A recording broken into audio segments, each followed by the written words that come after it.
MSG কর্মসন্ধান YouTube চ্যানেলে আপনাকে স্বাগত। প্রতি সপ্তাহে ন্যায় এই সপ্তাহে উপস্থিত হয়েছি কর্মক্ষেত্র পত্রিকা নিয়ে। আপনি যদি চ্যানেলে নতুন হয়ে থাকেন অবশ্যই চ্যানেলটিকে সাবস্ক্রাইব করে দেবেন আর পাশে থাকা বেল আইকনটি প্রেস করে দেবেন। তার আগে বলি, ডেসক্রিপশানে দুটো লিঙ্ক দেওয়া থাকে, MSG Karmasandhan Telegram channel, MSG Karmasandhan WhatsApp channel. সেখানে হোয়াটসঅ্যাপ চ্যানেলের ফর্ম ফিল আপের লিঙ্ক পেয়ে যাবেন আর টেলিগ্রাম চ্যানেলের সমস্ত কিছু নোটিফিকেশান পেয়ে যাবেন। যেমন এই আর্মি অর্ডিন্যান্স ক্যারে আছে, যেমন ধরে নেওয়া যাক 723 ভ্যাকান্সি আছে, এর যে নোটিফিকেশান বেরিয়েছে সেটা পেয়ে যাবেন এমএসজি কর্মসন্ধান টেলিগ্রাম চ্যানেলে। যা হোক, কথা না বাড়িয়ে দেখে নেওয়া যাক কর্মক্ষেত্র পত্রিকা আজকে কী নতুন চাকরির খবর আছে, সেগুলো আমরা দেখে নেব। প্রথমে দেখে নিই, আর্মি অর্ডিন্যান্স ক্যারে 723টি ভ্যাকান্সি আছে, যেখানে শূন্যপদের বিন্যাস দিয়েছে। যেমন ম্যাটেরিয়াল অ্যাসিস্ট্যান্ট পদে সেখানে বিভিন্ন ক্যাটাগরি ওয়াইজ ভ্যাকান্সি ডিটেলস দেওয়া আছে, এখান থেকে পজ করে করে দেখে নেবেন।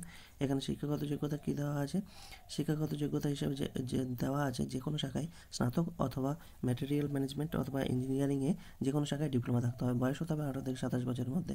তারপর জুনিয়র অফিসার অ্যাসিস্ট্যান্ট, সেখানে কি ভ্যাকান্সির ডিটেলস দিয়ে দিয়েছে, সেখানে কি থাকতে হবে, শিক্ষাগত যোগ্যতা উচ্চ মাধ্যমিক পাস থাকতে হবে, কম্পিউটার ইংরেজিতে মিনিটে 35টি শব্দ অথবা হিন্দিতে 30টি শব্দ টাইপ করার জন্য দক্ষতা থাকতে হবে, বয়স হতে হবে 18 থেকে 25 বছরের মধ্যে। তারপর civil motor driver vacancy details সেখানে দিয়েছে। শিক্ষাগত যোগ্যতা কী লাগবে, মাধ্যমিক বা সমতুল। হেভি ভেহিকেল ড্রাইভিং লাইসেন্স, কার ভেহিকেল চালানোর 2 বছরের অভিজ্ঞতা থাকতে হবে, বয়স হতে হবে 18 থেকে 27 বছরের মধ্যে। তারপর বলছে টেলি অপারেটর গ্রেড 2, 14টি ভ্যাকান্সি রয়েছে, সেখানে ডিটেলস দেখে নিতে পারেন এখান থেকে। তারপরে শিক্ষাগত যোগ্যতা কী থাকতে হবে, উচ্চ মাধ্যমিক বা সমতুল। তারপর বলছে পিবিএক্স বোর্ড কাজের অভিজ্ঞতা থাকতে হবে, ইংরেজিতে সাবলীলভাবে কথা বলতে জানলে অগ্রাধিকার পাওয়া যাবে, আর বয়স হতে হবে 18 থেকে 25 বছরের মধ্যে। ফায়ারম্যানে কত ভ্যাকান্সি আছে এখান থেকে দেখে নিতে পারছেন, 247। তারপর ক্যাটাগরি ওয়াইজ দিয়ে দিয়েছে। তারপর শিক্ষাগত যোগ্যতা কী লাগবে, মাধ্যমিক বা সমতুল, বয়স হতে হবে 18 থেকে 25 বছরের মধ্যে, আর এখানে উচ্চতা সম্বন্ধে ডিটেলস দেওয়া হয়েছে। এরপর 3 পাতায় আছে, আমরা সেখানে দেখে নেব। তারপর বলছে দক্ষিণ পূর্ব রেলে 1773টি ট্রেড অ্যাপ্রেন্টিস পদে ভ্যাকান্সি আছে। এখান থেকে দেখে নিন, বিভিন্ন ট্রেড অনুযায়ী দিয়ে আছে, ডিভিশন এবং ওয়ার্কশপ অনুসারে যে আসন সংখ্যা দেওয়া আছে, তার ভিতরে আবার ক্যাটাগরি ওয়াইজও দেওয়া আছে। এখান থেকে দেখে নিতে পারেন সমস্ত ট্র্যাক অনুযায়ী এবং ওয়ার্কশপ অনুযায়ী দেওয়া আছে। কেমন? তাহলে এরপর আমরা 12 পাতায় দেখতে পাবো। এরপর বলছে কোস্ট গার্ডে 140টি ভ্যাকান্সি আছে, কোস্ট গার্ডের নিচে 140 জন ভ্যাকান্সি।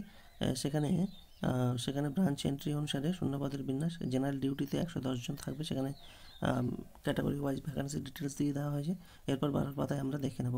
মাঝগান ডাকে 229টি vacancy, composite welder, electrician, fitter এবং অন্যান্য পদে কিন্তু রিক্রুটমেন্ট হচ্ছে। এখান থেকে শূন্যপদের বিবরণটা দেখে নিতে পারেন, এখানে শূন্যপদের বিবরণ দেওয়া হয়েছে। এরপর 3 পাতায় এনটিপিসিতে অ্যাসিস্ট্যান্ট অফিসার পদে রিক্রুট হচ্ছে, 50 জন অ্যাসিস্ট্যান্ট পদে কিন্তু এনটিপিসিতে রিক্রুটমেন্ট হবে। শূন্যপদের বিন্যাস সেখানে দিয়ে দেওয়া হয়েছে। শিক্ষাগত কী লাগবে সেটা 5 পাতায় আমরা দেখে নেব। তারপর বিশাখাপত্তনমের নাভাল ডাকওয়ার্ডে যে 275টি তরুণ তরুণীকে অ্যাপ্রেন্টিসশিপ পদে রিক্রুটমেন্ট করবে। ট্রেড অনুসারে আসন সংখ্যা এখানে দিয়ে দেওয়া হয়েছে, এখান থেকে আপনারা পজ করে করে ক্যাটাগরি অনুযায়ী এবং ট্রেড অনুযায়ী দেখে নিতে পারেন। তারপর বলছে আইটিবিপিতে হেড কনস্টেবল পদে কিন্তু রিক্রুটমেন্ট হচ্ছে, কনস্টেবল এবং হেড কনস্টেবল। শূন্যপদের বিবরণ এখানে দেওয়া হয়েছে। শিক্ষাগত যোগ্যতা কী লাগবে, হেড কনস্টেবলের ক্ষেত্রে উচ্চ মাধ্যমিক পাস হতে হবে, সেই সঙ্গে আইটিআই বা কোনো স্বীকৃত প্রতিষ্ঠান থেকে মোটর মেকানিক ট্রেডে সার্টিফিকেট সহ কোনো ওয়ার্কশপের সংশ্লিষ্ট কাজের 3 বছরের অভিজ্ঞতা থাকতে হবে, অথবা অটোমোবাইল ইঞ্জিনিয়ারিংয়ে 3 বছরের ডিপ্লোমা থাকতে হবে। কনস্টেবল পদে ভ্যাকান্সির ডিটেলস দিয়ে দেওয়া হয়েছে। শিক্ষাগত যোগ্যতা কী আছে, মাধ্যমিক বা সমতুল্য, সেই সঙ্গে সংশ্লিষ্ট ট্রেডে আইটিআই সার্টিফিকেট বা সংশ্লিষ্ট কাজে 3 বছরের অভিজ্ঞতা থাকতে হবে। এরপর 5 পাতায় আমরা দেখে নেব এর ডিটেলসটা।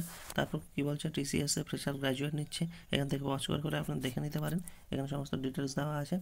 তারপর চলে যাই পরবর্তী পেজে কী কী আছে, বিভিন্ন কর্মকালের সম্বন্ধে বলা হয়েছে, এখান থেকে ওয়াচ করে দেখে নিতে পারেন। কেমন? এখান থেকে সামনে ইউজিসি নেট কীভাবে প্রস্তুতি নেবেন তার অভিজ্ঞতা সম্বন্ধে এখানে বলা হয়েছে, এখান থেকে দেখে নিতে পারেন। প্রথম পাতার পর মাঝগান ডাকে যে 229টি ভ্যাকান্সি আছে তার ডিটেলস এখানে দেওয়া হয়েছে। বিভিন্ন electric crane operator, electric mechanic, electrician, fitter, gas কাটারে, জুনিয়র ড্রাফটসম্যান, এগুলো ভ্যাকান্সির ডিটেলস দিয়ে দেওয়া হয়েছে। এখান থেকে সমস্ত কিছু কিন্তু দেখে নিতে পারেন। এখানে বয়স কত হতে হবে, বয়স হতে হবে 1/11/2024 অনুসারে 18 থেকে 38-এর মধ্যে। তপশিলীরা 5 বছরের, ওবিসিরা 3 বছরের, দৈহিক প্রতিবন্ধীরা 10 বছরের কিন্তু ছাড় পাবেন। বেতনক্রম কী আছে, সেমি ফিল্ড 1-এর ক্ষেত্রে 13,200 থেকে 49,100, অন্যান্য ক্ষেত্রে 17,000 থেকে 64,360। প্রার্থী বাছাই হবে লিখিত পরীক্ষা এবং ট্রেড টেস্টের মাধ্যমে। অনলাইনে দরখাস্ত করতে হবে এই ওয়েবসাইটে, 16 ডিসেম্বরের মধ্যে কিন্তু করতে হবে। ফিস বাবদ অনলাইনে 354 টাকা লাগবে। এবার কাদের লাগবে না, তপশিলি, দৈহিক প্রতিবন্ধী এবং প্রাক্তন সমরকর্মীদের কোনো ফিস কিন্তু লাগবে না। এই হলো সমস্ত ডিটেলস। এরপর আমরা দেখে নিচ্ছি, এরপর বিশাখাপত্তনমে যে নাভাল ডাক ওয়ার্ডে যে ভ্যাকান্ট ডিটেলসের কথা বলা হয় যে প্রথম পেজে, তার ডিটেলস এখানে আরও দেওয়া আছে, এখান থেকে দেখে নিতে পারেন। তারপর শিক্ষাগত যোগ্যতা কী লাগবে, শিক্ষাগত যোগ্যতা লাগবে মোট অন্তত 50% নাম্বার সহ মাধ্যমিক বা সমতুলে, সেই সঙ্গে 65% সহ ট্রেডে, সংশ্লিষ্ট ট্রেডে এনসিবিটি বা এসসিবিটি স্বীকৃত আইটিআই কোর্স পাস কিন্তু হতে হবে। কেমন বয়স হতে হবে, বয়স হতে হবে 14 বছর হতে হবে। যে বয়সের কোনো ঊর্ধ্বসীমা নেই। স্টাইপেন্ড 7,700 টাকা। মাধ্যমিক এবং আইটিআই পরীক্ষা পাওয়া নম্বরের ভিত্তিতে কিন্তু প্রাথমিক তালিকা করা হবে। এখানে সিলেবাস দেওয়া আছে, সিলেবাস থেকে দেখে নিতে পারেন। আর এই ওয়েবসাইটগুলো আছে, আপনাকে ফর্ম ফিল আপ করে নিতে হবে।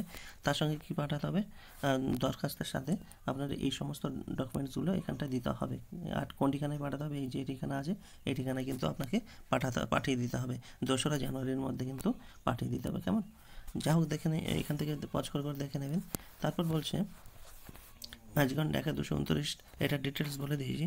আর্মি অর্ডিন্যান্স ক্যারি 723টি ভ্যাকান্সি আছে। সেখানে প্রথম পাতার পর এখানে বলে দেওয়া হয়েছে এখানে বিভিন্ন পোস্ট অনুযায়ী ভ্যাকান্সি আছে, কী কী শিক্ষাগত যোগ্যতা লাগবে, কী কী বয়স লাগবে, সমস্ত ডিটেলস কিন্তু এখানে দিয়ে দিয়েছে। বেতনক্রম কত হবে, বেতনক্রম হবে অ্যাসিস্ট্যান্ট পদের ক্ষেত্রে 29,200 থেকে 92,300 টাকা। মাল্টিটাস্কিং এবং ট্রেডসম্যান মোট পদের ক্ষেত্রে 18,000 থেকে 56,900 টাকা। বাকি সব কটি পদের ক্ষেত্রে 19,900 থেকে 63,200 টাকা কিন্তু লাগবে। প্রার্থী বাছাই হবে স্কিল টেস্ট এবং লিখিত পরীক্ষার মাধ্যমে। কিসের মাধ্যমে, স্কিল টেস্ট এবং লিখিত পরীক্ষার মাধ্যমে হবে। তারপর দৈহিক সক্ষমতা সম্বন্ধে এখানে ডিটেলস দেওয়া আছে, এখান থেকে দেখে নিতে পারেন। লিখিত পরীক্ষায় কী কী সিলেবাস থাকবে এখানে দেওয়া আছে। দরখাস্ত করবেন এই ওয়েবসাইটে 22 ডিসেম্বরের মধ্যে। এবার তাহলে দেখে নেওয়া যাক আর কী কী আছে। এখানটায় পজ করে আপনারা একটু দেখে নেবেন। এখানে বিভিন্ন পরীক্ষার কোশ্চেন আনসার দেওয়া আছে, এখান থেকে আপনারা কোশ্চেন আনসার দেখে নিতে পারেন। পজ করে এখানটা কিন্তু দেখে নিতে পারেন। কেমন, এখানে বিভিন্ন কোর্সের কথা আছে, এখান থেকে পজ করে আপনাদের প্রয়োজন অনুযায়ী দেখে নিতে পারেন। আইটিবিপি কনস্টেবলের প্রথম পাতার পরে এখানে দেওয়া আছে বয়স কত হতে হবে, 18 থেকে 25 বছরের মধ্যে হতে হবে। তপশিলীরা 5 বছরের ছাড়, ওবিসিরা 3 বছরের ছাড় পাবে, ছাড় পাওয়া যাবে। প্রাক্তন সমরকর্মীরা নিয়ম অনুসারে ছাড় পাবেন। বেতনক্রম হবে হেড কনস্টেবলের ক্ষেত্রে 25,500 থেকে 81,100, কনস্টেবল ক্ষেত্রে 21,700 থেকে 69,100। প্রার্থী বাছাই করা হবে দৈহিক সক্ষমতার পরীক্ষা, দৈহিক মাপযোগ যাচাই, নথিপত্র যাচাই, লিখিত পরীক্ষা, প্র্যাকটিক্যাল টেস্টের মাধ্যমে। অনলাইনে দরখাস্ত করতে হবে এই ওয়েবসাইটে। 24 ডিসেম্বর থেকে 22 ডিসেম্বরের মধ্যে 100 টাকা লাগবে ফিস। তপশিলি এবং প্রাক্তন সমরকর্মীদের কোনো ফিস লাগবে না। তারপর চলে যায় পরবর্তী পেজে, কারেন্ট অ্যাফেয়ার্স সম্বন্ধে আছে, এখান থেকে আপনারা কারেন্ট অ্যাফেয়ার্স নোট ডাউন করে নিতে পারেন। পরবর্তী পেজে কী আছে আমরা দেখে নেব। পরবর্তী পেজে বিভিন্ন বিষয় সম্বন্ধে বলা আছে, এখান থেকে আপনারা পজ করে দেখে নিতে পারেন। কেমন, এখান থেকে আপনারা কিন্তু পজ করে দেখে নিতে পারেন। এই পেজে কী আছে, এই পেজে বিভিন্ন কোশ্চেন আনসার আছে, এখান থেকে আপনারা কোশ্চেন আনসার নোট ডাউন করে নিতে পারেন। কেমন, এখান থেকে কোশ্চেন আনসার নোট ডাউন করা। পরবর্তী পেজেও ঠিক তেমনি কোশ্চেন আনসার আছে, এখান থেকে আপনারা নোট ডাউন করে নিতে পারেন। পজ করে আপনারা কিন্তু নোট ডাউন করে নিতে পারেন। পরবর্তী পেজেও কোশ্চেন আনসার দেওয়া হয়েছে, এখান থেকেও আপনারা কিন্তু পজ করে নোট ডাউন করে নিতে পারেন। পরবর্তী পেজে দেখে নেব, সেম কোশ্চেন আনসার দেওয়া আছে, এখান থেকে আপনারা পজ করে কাইন্ডলি নোট ডাউন করতে চাইলে নোট ডাউন করে নিতে পারেন। এই পেজে কী বলা হয়েছে, প্রথম পাতার পর কোস্ট গার্ডে 140টি যে ভ্যাকান্সি আছে তার ডিটেলস বলা হয়েছে। এখানে শিক্ষাগত যোগ্যতা সম্বন্ধে বলা হয়েছে। কেমন, তারপর বলছে এখানে বয়স কত হতে হবে, 1/7/2025 অনুসারে 21 বছর থেকে 25 বছরের মধ্যে। তপশিলীরা 5 বছর, ওবিসিরা 3 বছরের ছাড় পাবে। দৈহিক মাপযোগ উচ্চতা অনুসারে 157 সেমি হতে হবে। এগুলো ডিটেলস আছে, এখান থেকে দেখে নেবেন। আর ফর্ম ফিল আপ করতে হবে এই যে ওয়েবসাইট আছে, এই ওয়েবসাইটে করতে হবে 24 ডিসেম্বরের মধ্যে। আর বাকি জিনিসগুলো আপনার পজ করে দেখে নেবেন। এখানটায় পরীক্ষা হবে, পরীক্ষা ফেব্রুয়ারিতে হবে। এগুলো সমস্ত ডিটেলস এখানে সিলেবাস দিয়ে দেওয়া হয়েছে, আপনারা এগুলো পজ করে কিন্তু দেখে নেবেন। এক্সামিনেশন ফিস বাবদ কত লাগবে, অনলাইনে দিতে হবে 300 টাকা, তপশিলীদের কোনো ফিস লাগবে না। এরপর দক্ষিণ পূর্ব রেলের 1773 ট্রেডসের জন্য এখানে ডিটেলস বলা হয়েছে, এখান থেকে আপনারা পজ করে সমস্ত ডিটেলস দেখে নেবেন। শিক্ষাগত যোগ্যতায় কী বলছে, মোট অন্তত 50% নাম্বার সহ মাধ্যমিক এবং সংশ্লিষ্ট ট্রেডে আইটিআই পাস হতে হবে। বয়স হতে হবে 1/1/2025 অনুসারে 15 থেকে 24-এর মধ্যে। তপশিলীরা 5 বছরের, ওবিসিরা 3 বছরের, দৈহিক প্রতিবন্ধীরা 10 বছরের ছাড় পাবেন। এই যে ওয়েবসাইট আছে, ওয়েবসাইটে গিয়ে 27 ডিসেম্বরের মধ্যে কিন্তু ফর্ম ফিল আপ করে দিতে হবে। এই হলো সমস্ত ডিটেলস। আর অনলাইনে যথাযথভাবে সাবমিটের পর পূরণ করে আবেদনপত্রের কপি প্রিন্ট আউট নেবেন এবং এটি কোথাও কিন্তু পাঠাতে হবে না। কেমন, এই হলো সমস্ত ডিটেলস। এতক্ষণ আমাদের সঙ্গে থাকার জন্য অসংখ্য অসংখ্য ধন্যবাদ। আপনার দিনটি শুভ হোক।